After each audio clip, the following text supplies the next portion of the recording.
Sorry, ഞാൻ സംസാരിച്ചുകൊണ്ടിരുന്നപ്പോൾ ഇങ്ങോട്ട് കയറി വന്ന കുറച്ച് ആൾക്കാരുണ്ട്. അപ്പൊ എനിക്ക് ഒരു വാക്ക് അവരെ കുറിച്ച് പറയണം.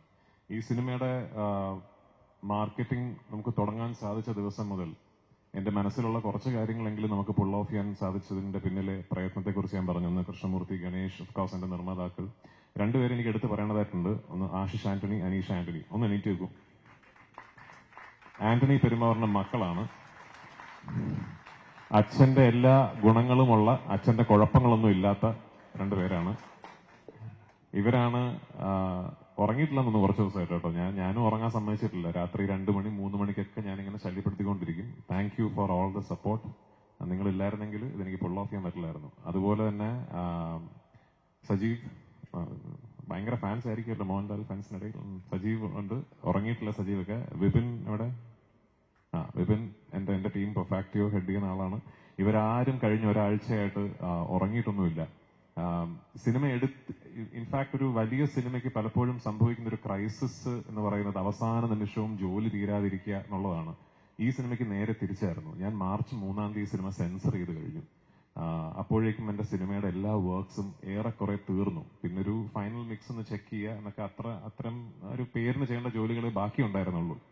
പിന്നെ നമുക്ക് ചെയ്യാൻ പറ്റാതിരുന്നത് ഇതിന്റെ മാർക്കറ്റിംഗ് ആണ്. അത് പിന്നെ തുടങ്ങി കഴിഞ്ഞൊരു ഒരാഴ്ചയായിട്ട് ലാലേട്ടനും ഞാനും ഇന്ന് രാവിലെ തമാശയ്ക്ക് പറയായിരുന്നു.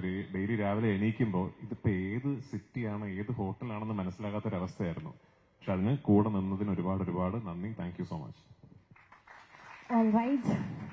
So now very quickly നമ്മൾ മീഡിയയ്ക്കായി ഫ്ലോർ ഓപ്പൺ ചെയ്യുകയാണ്. And we are inviting questions from the media. നമുക്ക് ടൈം വളരെ ലിമിറ്റഡ് ആണ്. എത്രയും പെട്ടെന്ന് ക്വസ്റ്റ്യൻസ് ചോദിക്കാൻ സ്റ്റാർട്ട് ചെയ്യുകയാണെങ്കിൽ that will be helpful. Mic is here, so please.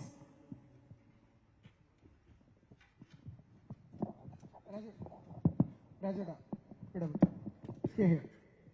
ഈ എംബ്രാനെ കുറിച്ചിട്ട് ഇപ്പോ മോർ ദാൻ സിനിമ അത് പ്രൊമോട്ട് ചെയ്ത രീതിയും ഭയങ്കരമായിട്ട് ചർച്ചയാവുന്നുണ്ട്. കാരണം കഴിഞ്ഞ കുറച്ച് ദിവസങ്ങളായിട്ട് സോഷ്യൽ മീഡിയയിൽ എല്ലാം എംബ്രാനാണ്.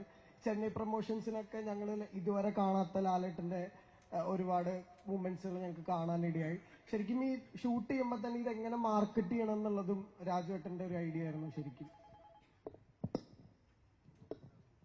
ഇല്ല, അങ്ങനെയൊന്നും ഇല്ല. ആക്ച്വലി അത് ലാലേട്ടൻ കുറച്ച് കഴിഞ്ഞ ഒരാഴ്ച ഇച്ചിരി ഫോമിലാണ് ആളോ. അതുകൊണ്ടാണ് അല്ല, നമ്മൾ ആക്ച്വലി ഇപ്പോ ഞാൻ പറഞ്ഞില്ലേ, ഈ സിനിമ എടുത്തു കഴിഞ്ഞ് ഞങ്ങളെല്ലാം എന്റെ മനസ്സിലൊരു പെർഫെക്റ്റ് ഒരു പ്ലാൻ ഉണ്ടായിരുന്നു.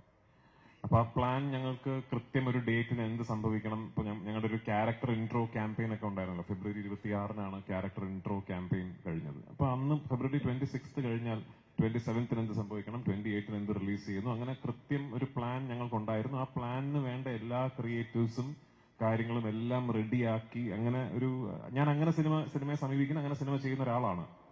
ഞങ്ങൾക്കത് ചെയ്യാൻ കഴിഞ്ഞിരുന്നില്ല. പല കാര്യങ്ങൾ കൊണ്ടും ചെയ്യാൻ കഴിയാതെ വന്ന് പിന്നീട് കഴിഞ്ഞ ഒരാഴ്ചയായിട്ടാണ് ഞങ്ങൾക്ക് ഇതെല്ലാം ചെയ്യാൻ പറ്റും. അപ്പൊ ഞങ്ങൾ ഒരുപാട് കാര്യങ്ങൾ കംപ്രസ് ചെയ്ത് ചെറിയ സമയത്ത് ചെയ്യേണ്ട ഒരു അവസ്ഥയുണ്ടായിരുന്നു.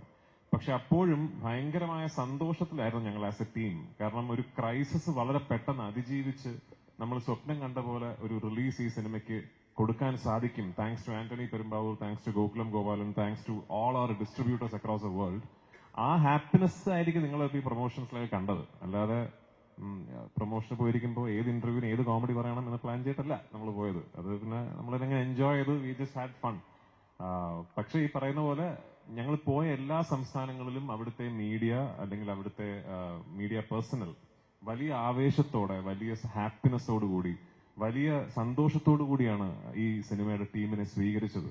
അപ്പൊ മേ ബി നമ്മളൊക്കെ വിചാരിച്ചതിനപ്പുറം ഒരുപക്ഷെ ഇതിന്റെ 1ാം ഭാഗമായ ലൂസിഫറിന് റിലീസിന് ശേഷം ഈ കഴിഞ്ഞ 6 വർഷങ്ങൾക്കിടയിൽ അങ്ങനെ ഒരു അപ്പീൽ ഉണ്ടായിരുന്നിരിക്കാം. I don't no.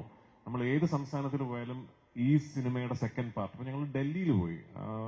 We never expected അവിടുത്തെ മീഡിയ ലൂസിഫറിനെ കുറിച്ചൊക്കെ വളരെ ക്ലോസ്ലി അനലൈസ് ചെയ്തിട്ടുള്ള ചോദ്യങ്ങളൊക്കെ ചോദിക്കുന്നുള്ളത്. മേ ബി അതായിരിക്കാം കാരണം. I am forever grateful for it. എപ്പോഴും I be humbled by the love towards the film that I made. ഈ സിനിമയ്ക്ക് പിന്നിലെ എല്ലാ എമ്പുരാന്മാർക്കും ഹൃദയം നിറഞ്ഞ ആശംസകൾ. ഇവിടെ മലയാള സിനിമ മാത്രമല്ല, ഒരു മലയാള വാക്ക് തന്നെ ഭാഷകളുടെ അതിവഴമ്പ് വിട്ട് പാൻ ഇന്ത്യനായി പോയിരിക്കാണ്. ആരാണ് എമ്പുരാനുള്ള പേര് സജസ്റ്റ് ചെയ്ത് അത് മതിയെന്ന് തീരുമാനമെടുത്തത്? മുരളി ഗോപി.